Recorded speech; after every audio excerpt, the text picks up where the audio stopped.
Hello, welcome to Christ of Infinite Opinions, the monthly debate show here on our channel where we discuss various topics regarding the comic book community and comic book topics. But secretly, one of us is a bizarro who has the wrong take, and it is your job as the audience to peer through the lies and decide who is the liar amongst us. To my left is Miranda. Hi, I am DinoMightyMiranda from TikTok. I'm your friendly neighborhood amateur Batman historian. Below me is Knight. Hi, I'm Night the Werewolf Teacher, fake werewolf, real teacher. And to my left, right, is Rena. Hi, I'm Rena, rocker friend TikTok. I make way too long content on way too short a platform. This month's topic of question is the power level of superheroes and whether or not it really matters if a character is the strongest they need to be. If anyone wants to fill in first, Rena? It's just...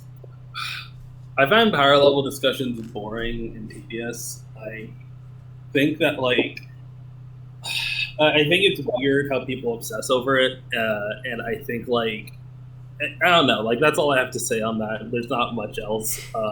I think it's weird because I'm of two minds on this. One, I think power levels don't really matter. But two, I also find characters like Superman a bit boring because, I like Superman. I do, but I can't find myself reading Superman comics because, a sense of scale is, kind of hard to parse and comprehend to me. All right.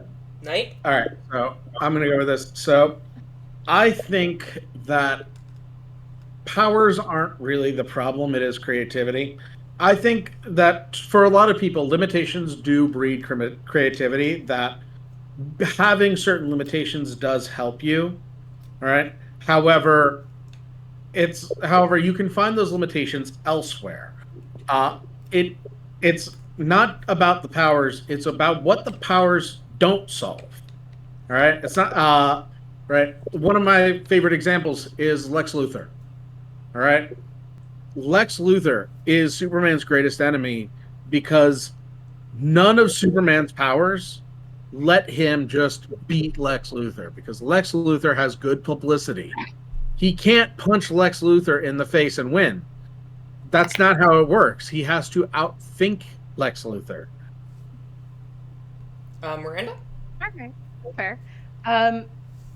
No, I don't think powers matter. I think that any character can be engaging provided they are in the hands of an inspired writer and a competent artist. I think that in the realm of superhero comics, it is very easy to get obsessive about the powers that a character does or doesn't have. But in reality, what interests me as a reader is I am interested in plot and I am interested in relationships. And neither of those things are particularly impacted by powers. So it does not matter to me. I think ultimately power is a question of where the direction of the power you think it is. Because there's superhuman strength, which is just very obviously to scale of, oh, this person is stronger than this person because this person can pick up a mountain, but this person can pick up a continent. But then you get into situations where somebody's power is astronomically insane, like the Green Lanterns, where it's beyond the scope of real actual processing, and to the point that the writer doesn't actually have to think about the consequences of how strong this character is, and often ends up accidentally writing them as being weaker than they actually should be, because people have a hard time actually processing what is actually strength, and the Speed Force situation. So many people don't actually think about how broken Flashes are. Even the writers themselves don't really process how broken the characters are, because they don't actually process how broken Speed is. But then at the same time, you'll have people who try to do power scaling nonsense, and then they'll go over, oh, the Flash is able to do all this and this because the comic said he was able to do that. But, we often don't even know what if you watch Days of Future Past, and you see Quicksilver do the bullet dodge scene where he's running around over there and the bullets are all frozen in time, if you actually calculate how fast he is moving in that room, every single person in that room should have been sucked up into a vortex. He was moving faster than Mach 2 in that room in the blink of an eye. That is an insane level, and people started making memes of that. We're just like How It Should Have Ended started making videos where their videos for those movies was just Quicksilver fixes it just instantly with super speed, just done. I got it. That's why I'm annoyed by like power. Like, that's why like I'm reading Green Lantern and I'm not enjoying how like they will make the solution for the problem and then immediately forget it, and it's like the way that they get out of jams is just hitting Hal on the head, and that's it. And it makes, I don't think it solves any problems, but it certainly doesn't make anything worse. The many concussions of Hal Jordan. Worse. I blame a lot of Hal's issues because of the hits on the head, but I think like this fits into a huge issue in terms of like on tip of my tongue. I think like it creates kind of like lame issues where like in the early days of Green Lantern it was literally like, oh, I forgot that my ring doesn't work on yellow. Let me try again on this thing right next to the thing that my ring doesn't work on. That like will fix the problem, right? Like, good thing that this yellow car had like normal tires. Handle. This missile had like a red tip on it. Like it's like, and this wouldn't have been a problem if they like. I was enjoying Alan Scott's whole thing where it was just like, he can fly really fast, he can go through walls, that's it, you know? I think there is inherently... Fair, I think... Oh, go ahead. Oh. Like, I was gonna say, like, that's fair, but I think that's more of a storytelling problem than like a powers problem, right? Because, like, okay, I think for this discussion, I need to be on the record. I'm a pacifist. I don't actually like fights, even fictional fights, which is very funny because I read superhero comics, right? And there's fighting in almost every single one of them. But so like for me, the fights are the most boring part of the book. Like I'm much more interested in like interpersonal problems, right? Or like philosophical problems, right? And like those are the stories that I tend to gravitate towards. And like the powers can be part of those discussions, but generally, right, like Superman can't just bounce bullets off his chest to solve like his relationship issues. I don't know. Have you tried shooting bullets at his chest enough? Maybe if he bounces enough bullets off, it'll suddenly fix his relationship. We haven't tried. Have we fired a machine gun at it? Once it has. At least once it has worked. But that was when Lois shot him. Didn't even shoot him. They were blanks. I know, but it's funny. I think ultimately the problem of superpowers being too broken or characters being too powerful, and Rena brought it up how the scaling of characters with their powers has continued to grow and grow because there's a spectacle to the superpowers that makes everything fantastical and amazing to read. Like, oh, yes, we've seen Superman lift up a car, but have we seen him lift up a mountain? Have we seen him lift up a planet? And it's just like... my spirit? We have to... have we seen him go so fast the Earth's rotation is reversed and therefore reversing time? Have we seen him go so fast he literally entered the afterlife? Yes, he has. He did that? Yes. Oh, God. The power scaling of comic books is insane with the escalation of time. But that is just the very nature of having superpowers. Even characters who don't necessarily have overt superpowers. Batman, famously, very normal person who doesn't have superpowers. How many actual people can spend weeks, even months to years, with like 2 hours of sleep their entire life, never having any problems about that, being able to retain perfect memory of all the martial arts they've ever studied, despite only ever fighting mooks and goons, except for the one random time when a ninja actually attacks them, is able to perfectly do all the different detective mysteries they solve. Batman has superpowers. On the moon. Yeah, Batman has superpowers. They just aren't super strength. So it's like the power of a special interest. That fits. But the thing is that these things escalated over time to the point that we have Bat God era during the Morris and Justice League thing, where he is so good at being Batman that he's practically better than Superman in occasions. But I hate it. This is an issue. That was what I was going to respond with to Miranda, where it's like, power affects everything. You know, it doesn't just affect like the punchy punch parts of it. It affects like any conflict that you need to solve. That's why it's boring, you know? Like, give me more grounded heroes and stuff like that. I agree. It's it can get very exhausting when you get a character who has a distinct, unique power, and then 5 years later, that person is suddenly like doing extremely absurd levels with that same power that they maybe didn't have before, and it's just like, where is the grounding here? Like, am I going to? Is anybody allowed to be grounded in this situation, or is everyone just always going to succumb to power creep here? I mean, well, I think that would leads us to an interesting shift in this conversation, right? Like, rather than talking about powers, rather than talking about like godlike powers, how do we feel about like small powers, right? You know, like powers that are not impressive on their face.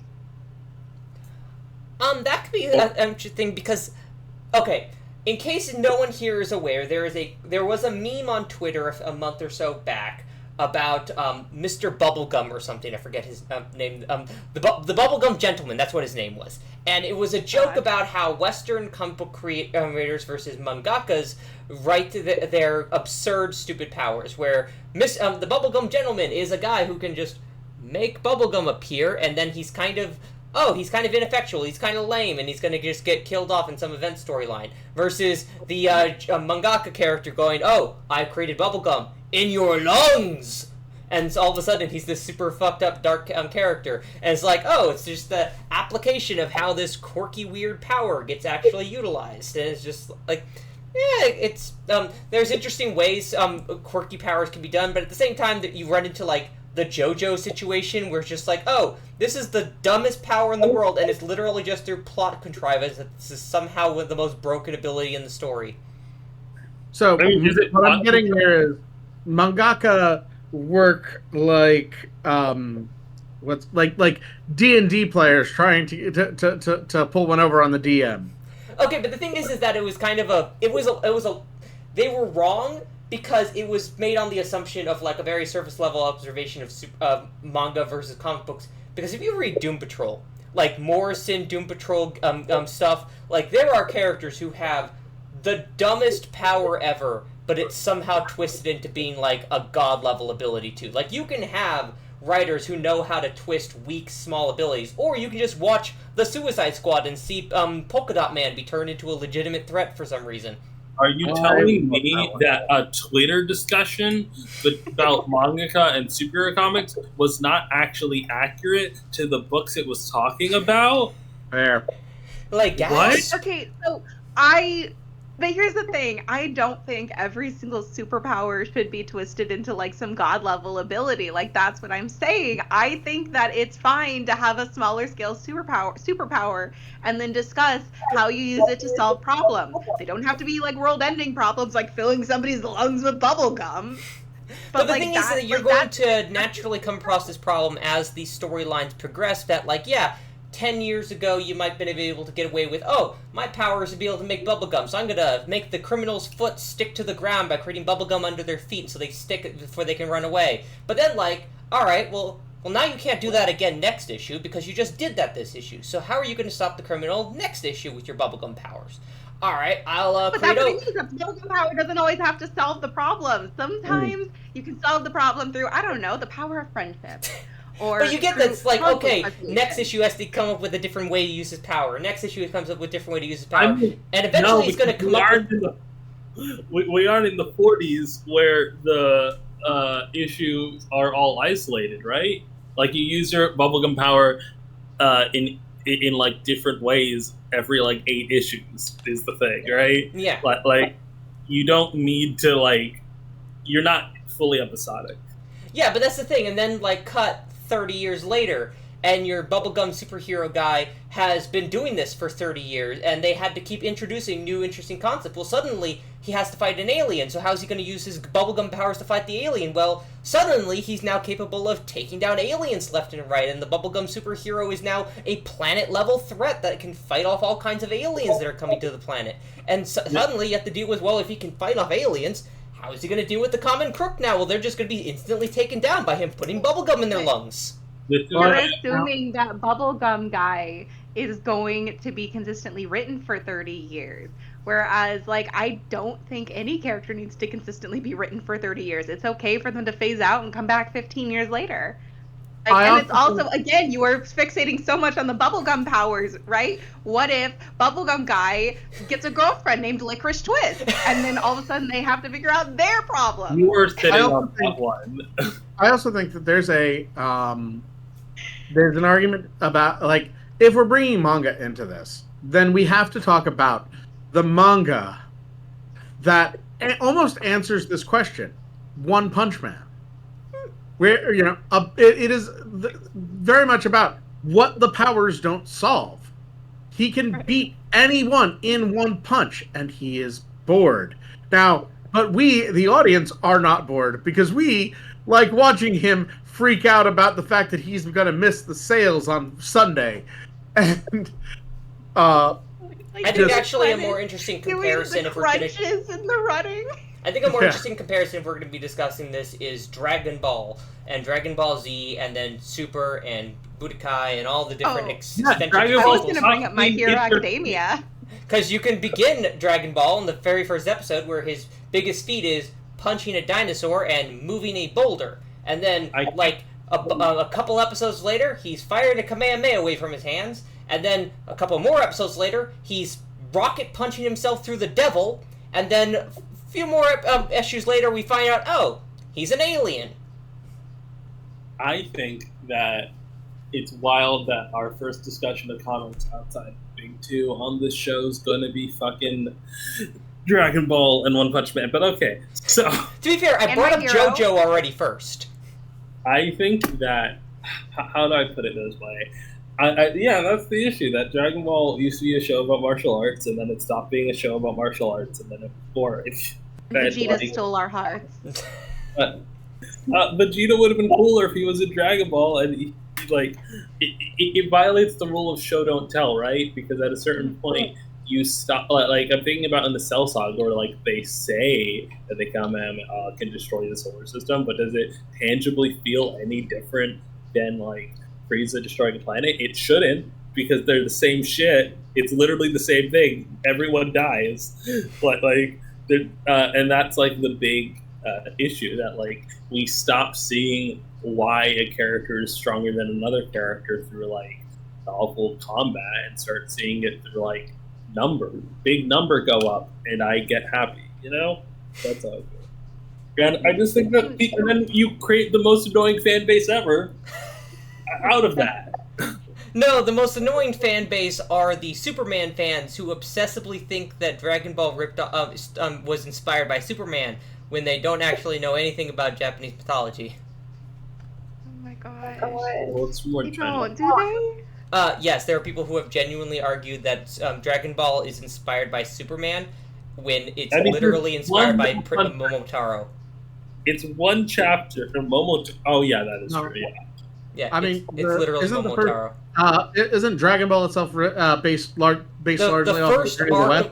The first arc of Dragon Ball is based on Journey to the West, but the entire premise of Goku being from space and all of that type of stuff is pulled directly from Momotaro, which is a story about a boy who arrives on the shore of a farmer in a Peach. The spaceships that Goku's species travel around on look very much like Peach's.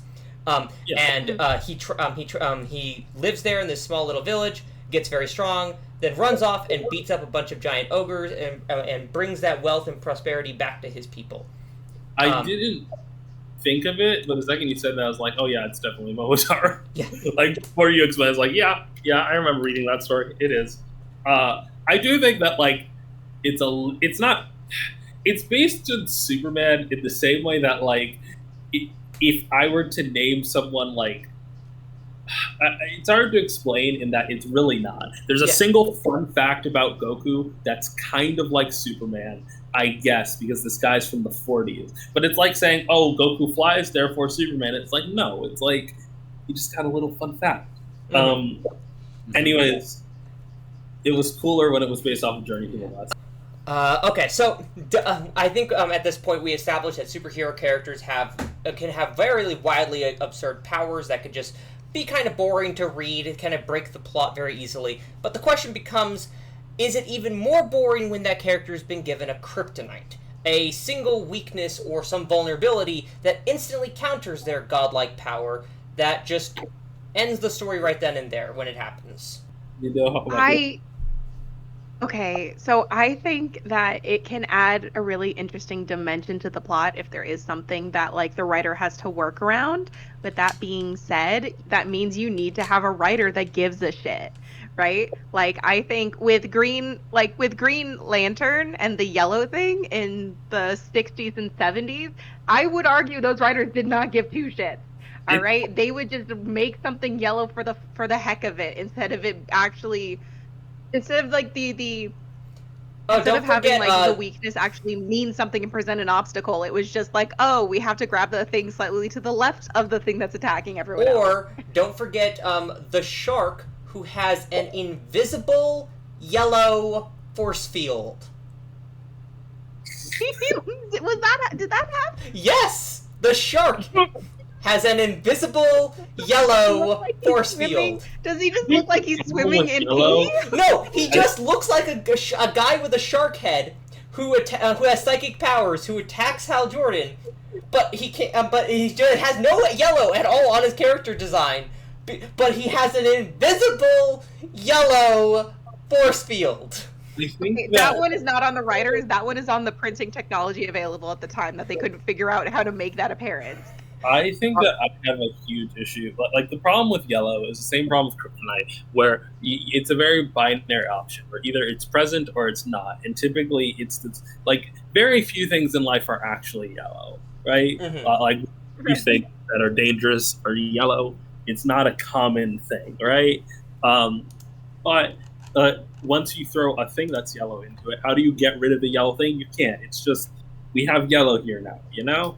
And I think, like, let's imperil children all the time with school buses. Yeah, exactly. And that's why eventually they just like got rid of the yellow weakness, and I think it's better for it, you know. But it's the same thing with kryptonite, where it's like you either have this thing where like a common crook has kryptonite, or like kryptonite never comes up. It's like you have to go out of your way to put care. And then you get into weird situations, which is like trying to explain that something is a kryptonite when it isn't actually really a kryptonite, such as Martian Manhunter's vulnerability to fire, which is not actually it's on paper it's supposed to work just like kryptonite, where being next to fire makes him lose his strength, that it saps his energy from him and makes him more vulnerable. All right, he's just a girly pop. He can't handle being too hot. I get it. I too can't handle being too hot, and I start to fade. But everyone who actually writes Martian Manhunter and his vulnerability to fire just writes it as, oh no, I'm being burned, this is too hot, I'm hurting, this is painful. That's literally everyone when they get set on fire. That's not a special, unique thing to Martian Manhunter. If I set you on fire for 45 minutes, you will be dead. If I set Martian Manhunter on fire for 45 minutes, people will still be screaming, and that's kind of interesting. It is like... There are some weaknesses where, like, the character is literally less weak than a normal human is, you know? Mm-hmm. Like... and Martian Manhunter is a good example of that, where it's like most people, you set them on fire even a little bit, they have irreparable damage. Martian Manhunter bounces back like that, you know? And then you have the instant cases of do you know what Mon-El's weakness is? Lead. No, enlighten me. It is lead. It is the it is literally just the element lead is weak to him, as a direct inversion to Superman being vulnerable to radioactive isotopes. He is vulnerable to being physically in contact with lead. Oh my god. Does he work as like a meter, right? Like is he just living his day-to-day life and then he touches the wrong plate and he just like falls down? You know what's even dumber is that they don't even treat it as bad as kryptonite.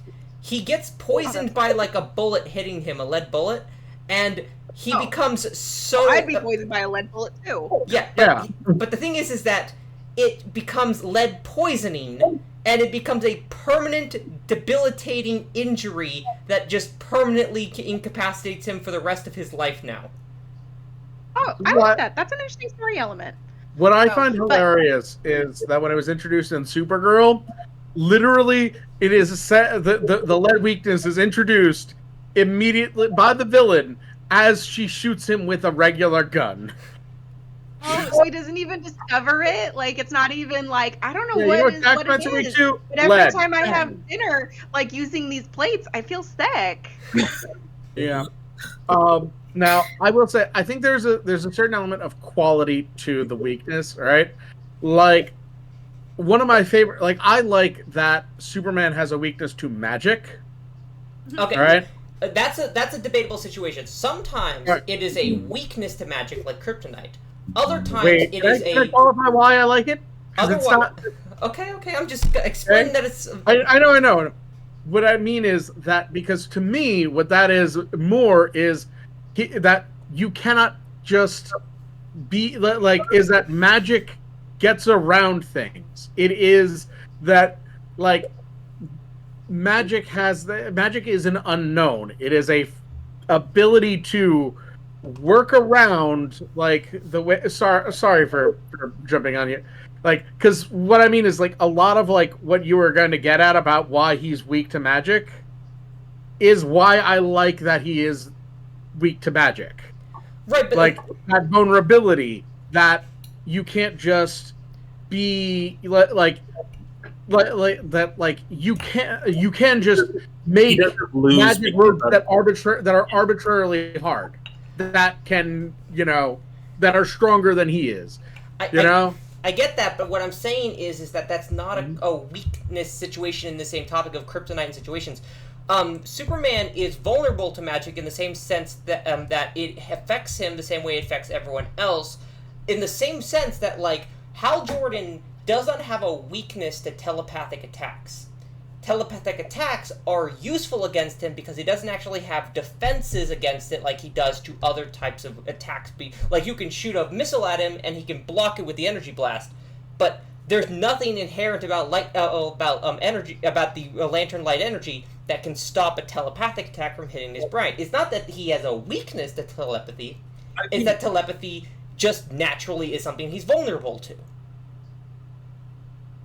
Yeah, but like I think that like at the end of the day, they serve very similar narrative purposes. It's just they're different tools. Is the thing. Like in the same, you're still gonna have a villain where it's gonna be like the answer is I just shoot to the left, and it's just the difference is they're not kneeling over, screaming because like a rock was next to them. Instead, they have to. In both situations, the writer gets around it in the same ways, is what I'm thinking. Okay, but what about when the power itself has a weakness that's built into it, right? Like in one of my favorite aspects of the first couple years of My Hero Academia was that, right, like Deku had super strength. His bones did not have super strength, and so he had to be. It was when he used it in the story, had to be calculated because otherwise, like he was just breaking shit left and right. And like I am a sucker for when powers have a built-in drawback.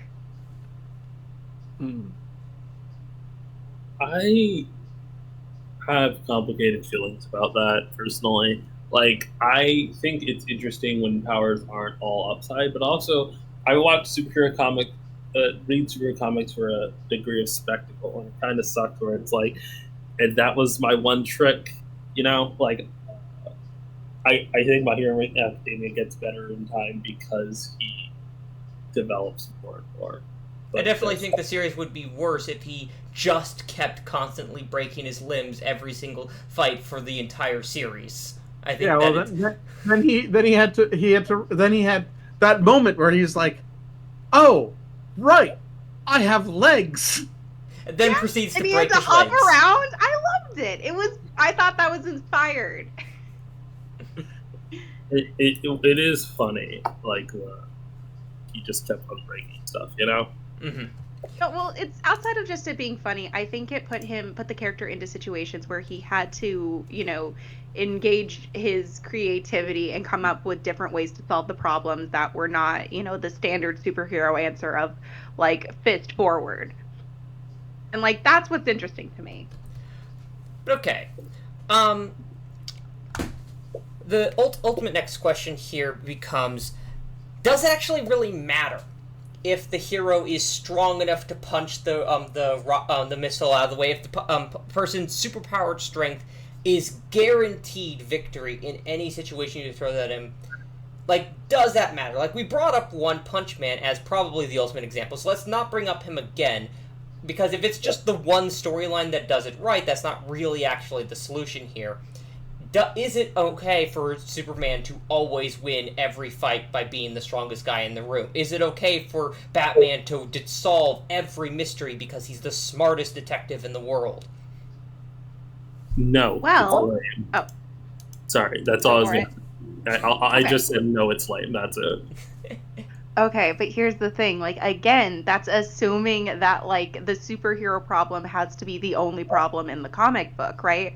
I like relationship issues. I like it when people are, when someone is struggling because their kid is growing up and they don't know how to navigate those changing boundaries, right? I like it when people are like, like they're trying to struggling with like their work-life balance, right? That is stuff that is not solved by superpowers, right? Gotham War, for all of its problems, is a soap opera storyline, right? And it is not solved because Bruce can fight everybody. Bruce can fight everybody. We watch him fight everybody, even people he probably shouldn't be able to fight, right? And the problem is not that Bruce can't figure out like the greater plan there. He figures out the greater plan there, right? The problem is that he can't fucking communicate effectively with anybody, and like that's what actually drove the story.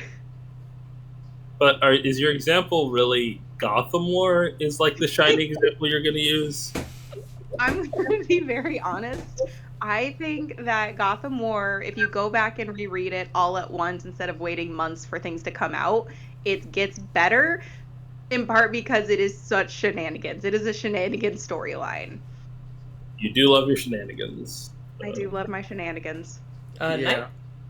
So, despite the bizarre answer there, the bizarre example given, I think I do agree though. I think it is about, it's like, yes, you solved the big bad guy problem, but you missed dinner with Mary Jane. It's about what it's not about the power, what the powers solve. It's about what the powers don't solve. You've met, like, in most of these stories, right? The hero manages to save the day, right? Manages to beat the bad guy, but usually fails in the social scene. Usually fails with Spider-Man. It's a lot of fails at being Peter Parker. Yes, but then the ultimate question becomes: isn't it just as boring if Peter Parker wins every physical fight and then loses every social encounter? If he's always losing the social situation, if he's always late for dinner, if he's always forgetting a birthday present, and if he always screws things up with his personal life and his it's like that. It feels like the logical inversion in that situation is just, well, I guess he shouldn't be winning or losing any amount of time. So him winning him losing at his social life isn't really the exact counter argument you want to make in that situation. Well, the thing is, though, that eventually they do win in the social life in one thing, and those losses there make those occasional wins so much better. We should power scale. What's the word? Social dynamics. Yeah, more. Interpersonal relationships. Who is the most powerful social butterfly in comic books? Superman. Nightwing. Miranda, you were going to say something though. Oh, I was going to say, like, I don't necessarily think it's a binary, right? Where Like, we know that things are always going to turn out on some level because the character needs to survive in order to sell more stories, right? But I don't necessarily think that translates into sort of a, like, they're always going to solve the big problem or they're always going to fail in social relationships. I think, like, that's part of the tension of the plot, is that you want to have a little bit of tension where you don't know if it's going to shake out. Right. And like, even if you know that they have all of these powers, it's still watching how they get there, how they solve the problem that's interesting. Speaking of power scaling, we are all familiar with power scaling to win fights, right? The power scale for the battle royale. What about power scaling for other endeavors? Before this recording, I asked everybody to choose a superhero, one that they think is like an A level, A++ level superhero, right? Someone who is one of the first people you call in a crisis. And I present to them this challenge. How, using their unbelievable godlike powers, are they going to win at capitalism? 4 coffee shops have opened up in the same strip mall. And as we all know, only one will succeed in the long term. How is your hero going to win? I'm trying to remember what my hero was. What was Yours was Wonder Woman. Oh, I chose. Woman.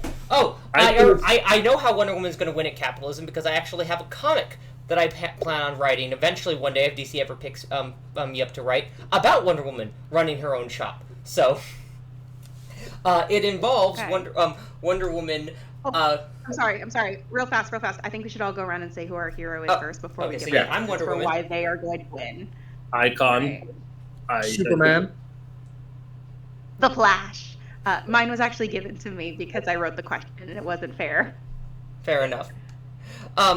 But yes, Wonder Woman is going to win at capitalism the same way Bill Gates wins at capitalism, through through charitable work donations that basically allow her to cover up any actual profits made through the perceived ideal of egalitarianism. Basically, if Wonder Woman is because here's the thing: if you're trying to win at capitalism, you're actually trying to become a billionaire and exploit the wealth of other people and all that type of stuff. You're not just trying to make a lot of money and run a successful business. So none of these superheroes are actually ever going to win at capitalism because they're all altruistically good people who are going to win. So ignoring altruism as an actual... So ignoring altruism as an actual nature of these characters and just extracting their personalities and behaviors and abilities, Wonder Woman would win through the use of Bill Gates' altruism and charitable donations that cover up actual exploitative practices that they do. Okay, but how would she get the money to do so? Through the brand that Wonder Woman has already created around herself. The world trusts and loves Wonder Woman for being this ambassador of peace, this creator of goodwill. She would just create a brand built around... But how is that going to translate into the success of her single coffee shop? I mean, Wonder Woman is the only one here who canonically has experience in the service industry. Yeah, she has worked in the service industry. She has run her own clothing store. She's worked at McDonald's. She has the experience working in these lower income areas. But also, Wonder Woman has a lot of connections. If anybody has watched Kim Possible, you know the running joke of, it's the least I could do for what you did to save my village in that situation over there. She can get any discount she needs from any lower income South American country to get good deals on coffee beans. She can get any deal she needs for sugar from South American countries, and she can get whatever she wants from any of these impoverished nations because she is Wonder Woman and they all love her. Hey. Rena, how is Icon going to crush Wonder Woman in the coffee business? It's a 50-50 thing, because Wonder Woman, Icon not only has way more experience in physical labor, but also, like, has one. He's, like, the richest of anyone here, okay? But a key part of that is that he has, like, generational wealth by pretending to be his own father. So I think that... Here's my thing.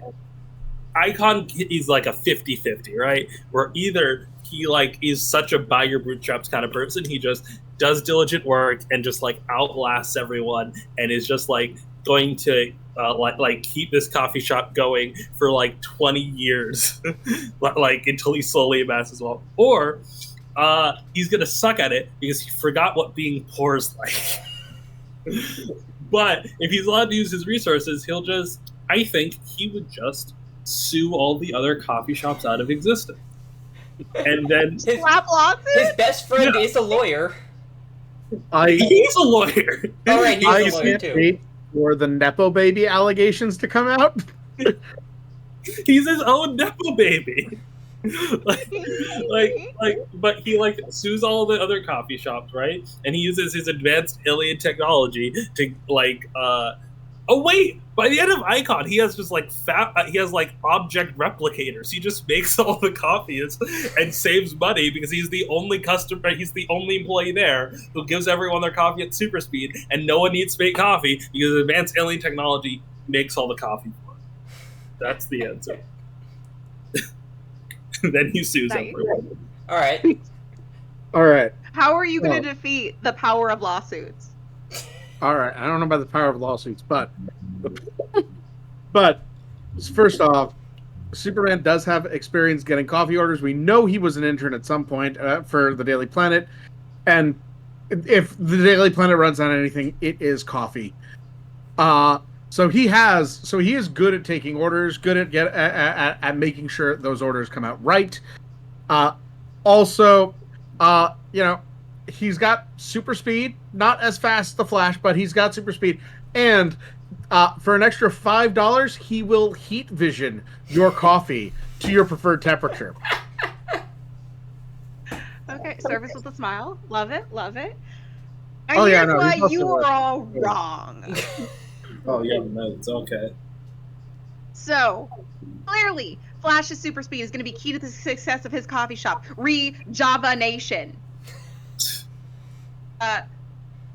What's the word? Semicolon. Get caffeinated in a flash. He is able to cut down on labor costs by assuming the role of barista, busser, head chef, and dishwasher if need be. He can also cut down on supply costs by buying his products wholesale directly from the farmers. He can run directly to Bolivia and farm the coffee beans himself if need be. He is going to cut prices so low he's going to run the rest of you out of business in a flash. Oh, this is great. I feel okay. I like that ultimately Flash and Superman had the same ultimate methodology for winning. Mine was just do a Brendan Lee Mulligan style anti-capitalism rant, and Rena's was bring up just replicator technology. I did not know I needed to win, alright? I was thinking this entire time there's a 50-50 shot where he either, again, doesn't know how to be poor, or he has some business magic up his sleeve. Because I will also say, Icon and Superman both have access to alien coffee. Yeah. Ooh, but with alien coffee, you still have to maintain that secret because is alien coffee FDA approved tonight? Ooh. Clark? That's Has it been properly tested? Is it safe for human consumption? Mm. Meanwhile, Wonder Woman, right about you. Meanwhile, Wonder Woman can utilize ancient Amazonian blending practices to make her coffee. We don't have coffee. There's Not no way a the thing. Amazons have Not coffee. a thing. All right. Hey, do we no, want okay, Amazons have Maybe. kangaroos. You have no They idea have what kangaroos. That doesn't mean they have the coffee bean. You have no idea what the ecology of Paradise Island is like. They could have coffee beans over there.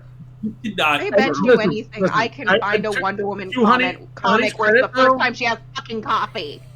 To Honey's point though, would it be paradise if there was no coffee? That's fair. Ooh, but it's paradise because they don't have the same social pressures as the rest of the world, right? Well, I drink coffee because of capitalism, because I have shit I need to do and places I need to be, and sometimes I can't afford the proper sleep. And Amazon can.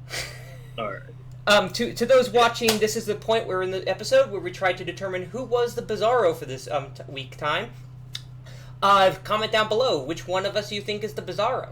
Otherwise, will the real Bizarro please stand up? Will the real Bizarro please stand up? Oh wait, we have to. Yeah. Oh, Hey, wait, here's the sorry. vote. Yes, we must first. I mean, I already made it obvious who I think it is. Yeah, okay.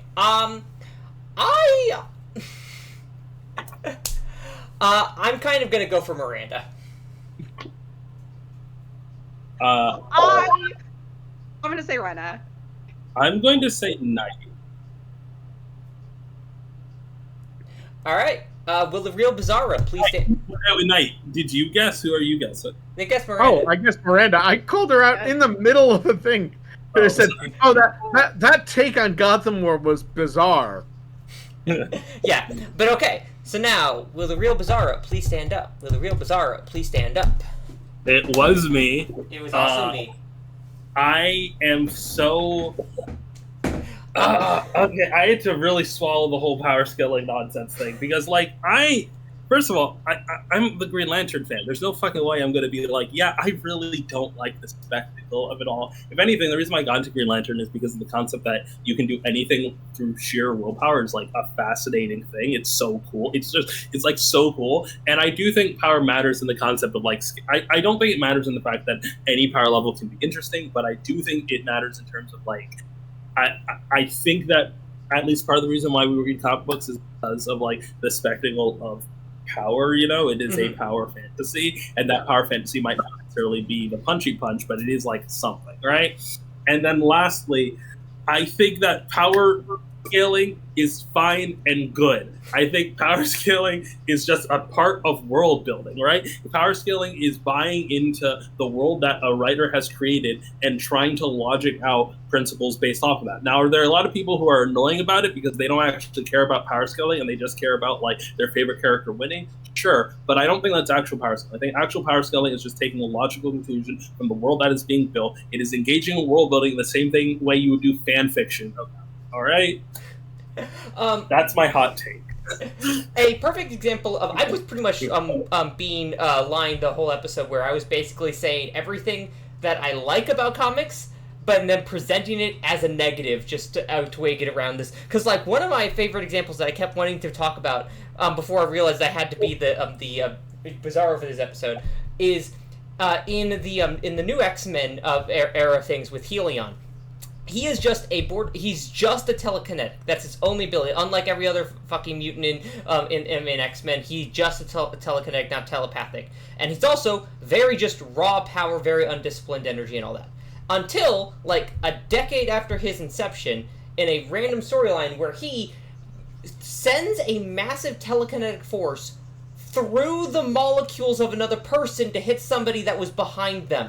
That was the coolest fucking thing I had ever seen somebody do with telekinesis. Is like, there is so much cool shit where you will see a character who has like one simple concept of a power, and they will do all the most absurd, amazing stuff. The things I was talking about with the bubblegum gentleman idea, none of that was dumb. All of that is awesome when you have to think about the logistics of like these absurd, broken things of they have to stop an alien invasion. How are they going to do that? Somehow with bubblegum! And it's gonna be awesome! And you're gonna be reading this and be like, oh my fucking god, yeah! And then the question goes, oh, what are they gonna do with the criminals down below? Just create more interesting villains! Create villains that you actually want to read beyond just having them fight. And even then, imagine the cool-ass fucking thing where somebody tries to rob a bank, only for the entire bank to be filled up with bubblegum! That is the thing I hate when people are like, oh, Superman always wins. It's like, no, because Superman fights villains that only Superman can fight, in the same way that Batman only fights villains that Batman can fight. That's the entire concept of a superhero universe, that you get villains that only you can fight against. Like, it's not like he's fighting only exclusively like the Joker. No, he fights like fucking Doomsday and Zod and Darkseid and all these people who can punch as hard as he can. Also, the way that I tried to hint at it is I said weaknesses are really stupid, and literally last episode I said that I like stupid parts of comic books, that I think yes, stupid I picked up on it.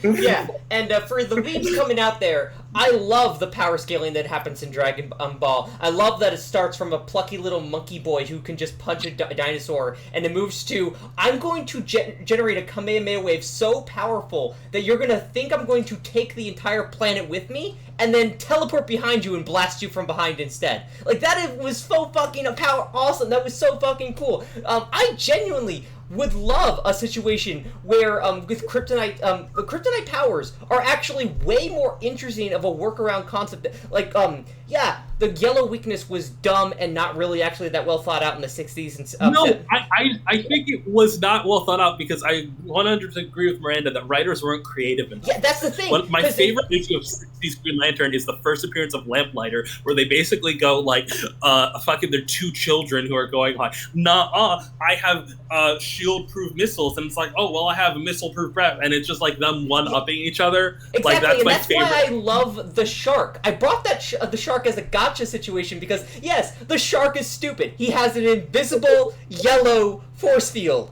That is awesome! That is so stupid, it is awesome! You have the demolition crew, whose only thing is just they're people wearing yellow construction equipment that somehow makes them capable of fighting Green Lantern. You have the Javelin, a random guy who just throws yellow spears at things. This is awesome! This is hilarious! This is amazing! Yeah. So I love that the Bizarro allows us to argue because without it, all of us would have agreed. Yes. yeah. Well, I think that me and Miranda would have disagreed a bit on like the whole power scaling bit, but other than that, yeah. But okay. It does not matter to me if two heroes have a rock'em sock'em who wins. Like that is very boring to me. That could be very fun. I think that is fine. I just think that for different fans, there's different appeals. I don't like power skill. Like everyone thinks I do because I defend it. I don't. Like I think it's kind of cool to imagine it in your heads, but I think it's much more cooler script that out in like a fan fiction type style than necessarily logic it out. But I can't look at people who like catalog every single event in comics in this perspective and be like, this is a waste of energy. Like, no, it's cool. It's cool to see people have talent and be dedicated to a thing they care about. Mm-hmm. That being said, that's fair. That is completely fair. Like when I say that I hate power scaling, it's the people that treat it like a gotcha. Like if you say like, oh, I like this character, and then they're just like, well, Superman could grind them into the ground, and I'm just like, you are allergic to fun. See, now I'm just actually thinking though, like, I'm thinking about how My Adventures with Superman actually like deals with this, right? Where like there was recently an episode where they're like breaking into a place, and the guards are there, and Superman just goes tap on each of them and knocks them out flat. Does not punch them. Just literally a finger tap on the head. And I'm like, I would be so humiliated if I was that guard. Like, yes, granted, there's no way I'm beating Superman, but also I did get beat by a tap to the noggin. But okay. So everyone, that was this month's episode of Crisis of Infinite Opinions. Tune in next month for when we'll be discussing something else that time around. You can find me over here on the YouTube channel, as well as Honeyham17 over on Twitter. Miranda, how can they reach you? Hi, well, if you'd like to reach out to me, I am DinoMightyMiranda on TikTok. I repeat, DinoMightyMiranda. Dinos and dinosaur, Mighty is in Mighty Mouse Miranda. That's my name. Don't wear it out. I'm your friendly neighborhood amateur Batman historian. Additionally, I'm actually on a podcast, the Sidekicks podcast, spelled SEIDKICKS. It's me and a friend. We talk about comic books. Right now, we are currently in the midst of our summer crisis, although we probably won't be when this airs. Knight, how can people find you? I'm Knight the Werewolf Teacher, and you can find me on Instagram, Threads, Twitter, reluctantly, Tumblr, and most regularly on TikTok. Rena, where can they find you? Oh, I am Rena. You can find me on TikTok as free, no S. The S was taken. I also live stream at 9 p.m. EST every Saturday on the Ashton Fantastic Friends live stream, and then me and Miranda, I feel like by the time this is out, we might actually be done with the project, or I don't know how many more months we have of this, but we cover decade by decade comic books every other Sunday, where we discuss on TikTok, where we discuss the trends in comic books through the perspective of Batman. All right. See you all next month. Bye.